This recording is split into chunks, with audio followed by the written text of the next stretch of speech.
welcome to thegolfingseafood.com, and thank you for checking out my site. Alright, we're taking a look at a swing of Bubba Watson here, and this video isn't the best thing in the world, but it'll work. One thing we're going to talk about here is people say the swing, or some people say the swing goes straight back and straight through. It does not. I even saw on YouTube here one of Bubba's training videos. He said he takes his club straight back and he takes it straight through. That's the secret to his success, right? So got a couple more lines here than I usually have. On the bottom, one's at the feet and one's right through the ball. So if the club went straight back and straight through, it would follow that line right on the ball. And we're going to see here, we're going to get this started real quickly. Right off the bat, where's that club? It's coming inside. The swing arcs end to end around the body. If you hit a push, if you watch the push-pull straight videos I did, the push goes inside out, the pull goes outside in, the straight goes end to end, and then how the ball flies, fade, draw, hook, slice, is a club face at impact, whether it's open or closed.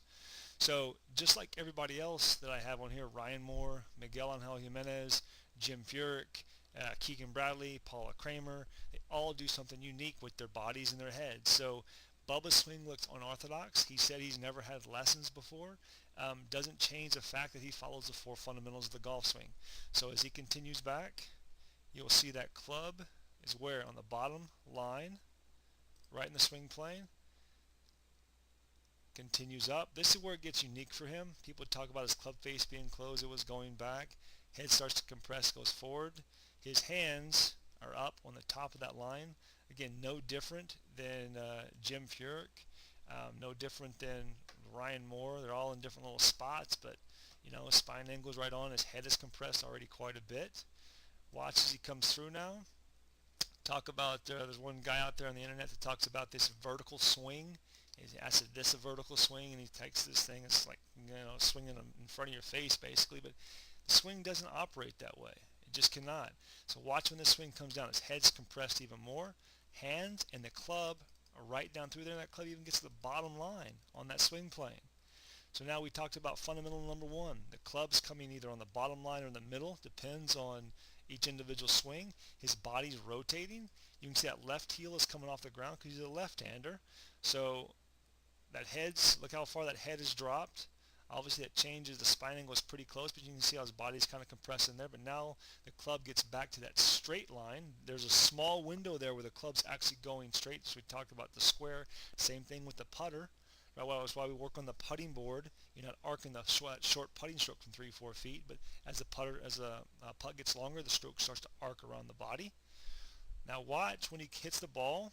If he was going straight, he'd be chasing that ball right down the line. But look, right after impact, look where that club is, coming to the inside. It goes straight for a little bit because everything around the body, the way it arcs, has got a straight path at some point in time. He continues on. And then this is where he has a little bit different finish than you'll see a lot of these other guys. You see the side of his left foot. Okay, he's not fully looking at the back of that left heel, but he's close. Again, a nuance with this swing. You can see he's aiming left to that green. I can't tell if the green extends up there or not. He's facing somewhat towards his target, probably not as left as some of the other people are, but that's, again, this is a slight nuance of his swing. The main point of this is, when people talk this technical stuff, the swing doesn't change. It arcs around the body. So don't get trapped into thinking I'm going straight back and straight through. You're not. You're going to have your own nuances with it, but the swing is going to arc. Learn to control your swing path, that end to out, the out to in, and then the end to end around the body. And the more you practice that way, the more you're going to find your identity and your individual swing plane. So hope this helped, and to your success.